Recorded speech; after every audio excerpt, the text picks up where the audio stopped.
श्री गणेशाय नमः. श्री शिवाय नमस्तुभ्यम. नमस्कार मंडळी, मी जानकी. आशा आहे तुम्हाला आपल्या कथेचा पहिला आणि दुसरा भाग नक्की आवडला असेल. तर आज मी तुमच्यासाठी कथेचा तिसरा भागही घेऊन आले आहे.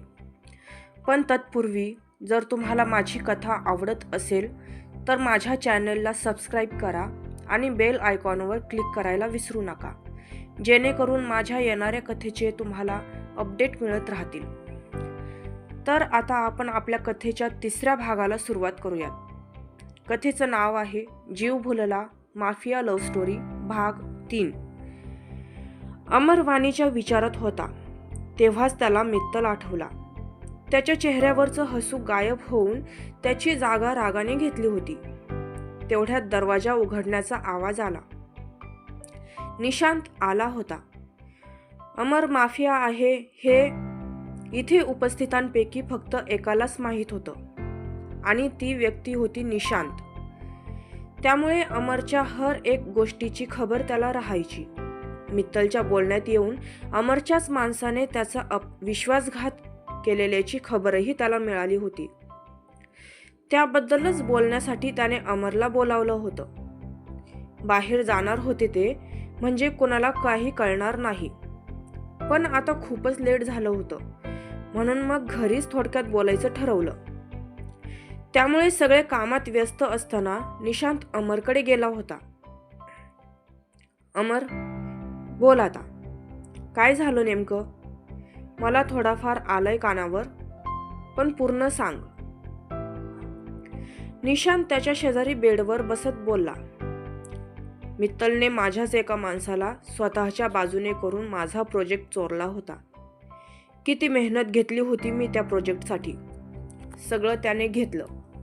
खूप राग येतोय त्या मित्तलचा मला. त्याला पकडायला माझी माणसं पाठवली होती, पण तो आउट ऑफ कंट्री फरार झालाय. अमर रागीट आवाजात म्हणाला. तसं निशांतने त्याच्या खांद्यावर हात ठेवला. आता काय उपयोग त्याचा? गेलंय सगळं हातातून. निशांत उदास होत म्हणाला. नाही रे, अजिबात नाही. त्याला असं सोडणं अजिबात शक्य नाही. मी त्याला सोडणारच नाही. इकडे जरी नाही आला ना तो, तरी दुसऱ्या कुठल्याही कंट्रीत असला त्याला उचलून आणणारच मी. जिवंत सोडत नसतो मी त्याला. अमर उठून उभा राहत रागाने हाताच्या मुठी वळत म्हणाला. तू रिलॅक्स हो, तो आल्यावर बघू काय करायचं ते. चल जेवून घे, सकाळपासून काही खाल्लेलं नसणार तू. चल पटकन, मी वाणीला ताट वाढायला सांगतो. झालं. वाणीचं नाव त्याच्या कानावर पडलं आणि त्याचा राग शांत झाला. तिचं ते गोड आणि मोहक हसू त्याच्या डोळ्यांसमोर तरळलं. और दिल से हाय आवाज आई. निशांत, एक विचारू का? अमर चाचरत म्हणाला. बोल ना रे, तुला केव्हापासून परमिशनची गरज पडली? निशांत हसत म्हणाला. तसं नाही रे, तुला राग येईल म्हणून म्हटलं. अमर म्हणाला. नाही येणार राग, बोल काय बोलायचे ते. निशांत म्हणाला. वाणीबद्दल विचारायचं होतं. अमर हळू आवाजात म्हणाला. तसा निशांतला समजलं की तो काय विचारणार आहे, कारण वाणी आल्यापासून नातेवाईक तिच्याबद्दलच बोलत होते. जो तो आपल्या मुलासाठी तिचा विचार करत होता. निशांत तिचा मामा असल्यामुळे त्यालाच विचारत होते. तो सर्वांना उत्तर देता देता थकला होता. आता अमर पण तेच विचारणार म्हणून तो थेट बोलू लागला. हे बघ अमर, वाणीबद्दल असा तसा विचार करू नकोस. निशांत गंभीरपणे म्हणाला. का रे, काय झालं? अमरला कळेना तो असं का बोलला ते, म्हणून त्याने विचारलं. काही नाही, बस तू नको विचार करू तिच्याबद्दल. निशांत त्याच्याकडे पाठ करून म्हणाला. हे बघ निशांत, मला नाही माहीत काय प्रॉब्लेम आहे ते, तू का असं बोलतोयस ते, पण एक आहे की मला ती पाहताच आवडली. अमर म्हणाला. अमर, तिचा पास्ट माहीत झाल्यावर कदाचित तूच तिला दूर करशील. त्यामुळे म्हणतोय की लांब राहा. तिलाही नाही आवडणार असं काही. निशांत म्हणाला, पास्ट? कसला पास्ट? असं काय आहे तिच्या पास्टमध्ये? अमरने न समजून विचारलं. ते मी नाही सांगू शकत तुला. निशांत नजर चोरत म्हणाला, ठीक आहे, नको सांगूस. मी बरोबर माहीत करून घेईन. आणि हो, तिचा पास्ट काही का असेना, ती फक्त माझीच राहील. अमर ठामपणे म्हणाला. अमर, उगाचाच विषय करू नको. तुला नाही तिच्याबद्दल काही माहीत. आणि तू जरी तिचा स्वीकार केला तरीही ती तुझा स्वीकार करेल का, जेव्हा तिला कळेल की तू माफिया आहेस? निशांत म्हणाला. तसा अमर विचारात पडला. खरंच ती आपल्याला समजून घेईल का? आपला स्वीकार करेल का? अमरच्या डोक्यात विचारांनी थैमान घातलं होतं. अमरचा काहीच रिस्पॉन्स येईना, म्हणून निशांतने मागे वळून पाहिलं. त्याला विचारात हरवलेलं पाहून निशांत बोलला, चल, काहीतरी खाऊन घे. जास्त विचार नको करूस. निशांत म्हणाला. पण अमर तसाच उभा होता. माफिया म्हणजे एक वाईट गुंडच असू शकतो का रे निशांत? माफियाला प्रेम करायचा अधिकार नसतो का? माफियाला स्वप्न बघायचा अधिकार नसतो का? माफियाला संसार करायचा अधिकार नसतो का? माफिया चांगला असू शकत नाही का? माफिया फक्त खून खराबा करू शकतो का? अमर खंत व्यक्त करत म्हणाला. तसं निशांतने त्याच्याकडे एक क्षण बघितलं. त्याच्याबद्दल त्याला खूप वाईट वाटत होतं. त्याने त्याच्या खांद्यावर हात ठेवला.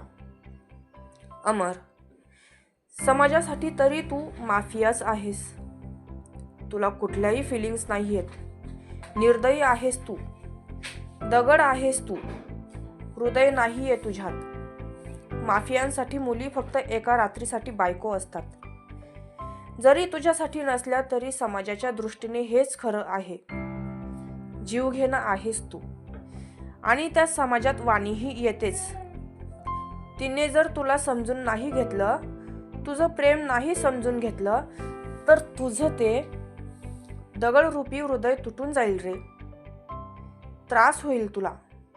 त्यामुळे म्हणतोय विसर तिला. शक्य नाही हे. तुटण्यासाठी झुटू नकोस तू तिच्याशी. काही गोष्टी विसरण्यात आणि सोडून देण्यातच आपली भलाई असते. चल सोड आता. जेवायला चल, मी पण थांबलोय तुझ्यासाठी. निशांत त्याला समजावून सांगत म्हणाला. तसा अमर लगेच भानावर आला. काय तू पण, जेवून घ्यायचं ना. नवरदेव आहेस तू. 8 दिवसांवर लग्न आलंय. लग्नात जर सुकडा दिसलास तर होणाऱ्या बायकोसमोर इमेज डॅमेज होईल तुझी. बॉडी बिल्डर सुकडा बोंबील झाला म्हणतील तुला. उगाचच मित्रामुळे तू तुझ्या खाण्यापिण्याचे वांधे करून घेऊ नकोस. लग्नात पहिल्यांदा तिच्या समोर गेला तर काय इम्प्रेशन पडेल मग? अमर विषय बदलत हसत म्हणाला. तसा निशांतही हसला. नाही रे बाबा, फर्स्ट इम्प्रेशन वाईट नाही पडू द्यायचे मला. म्हणून म्हणतोय चल लवकर. पोटातले कावळे कावकाव करायला लागलेत आता. असं म्हणत त्याने अमरच्या खांद्यावर हात टाकून त्याला ओढतच बाहेर आणलं. दोघेही हसत हसत बाहेर आले. येऊन डायनिंग खुर्चीवर बसले. वाणीने त्यांना ताट वाढायला सुरुवात केली. अमरने एक नजर वाणीकडे पाहिलं. तिनेही सहजच त्याच्याकडे पाहिलं. दोघांची नजरानजर होताच त्यांनी एकमेकांना स्माईल दिली. दोघांनीही मग लगेच आपल्या नजर वळवल्या.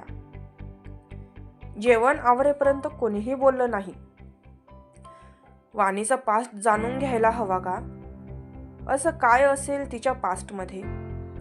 काही ब्रेकअप वगैरे असेल तर समजू शकतो. पण एवढ्याशाने निशांत मला तिच्यापासून दूर राहायला सांगणार नाही.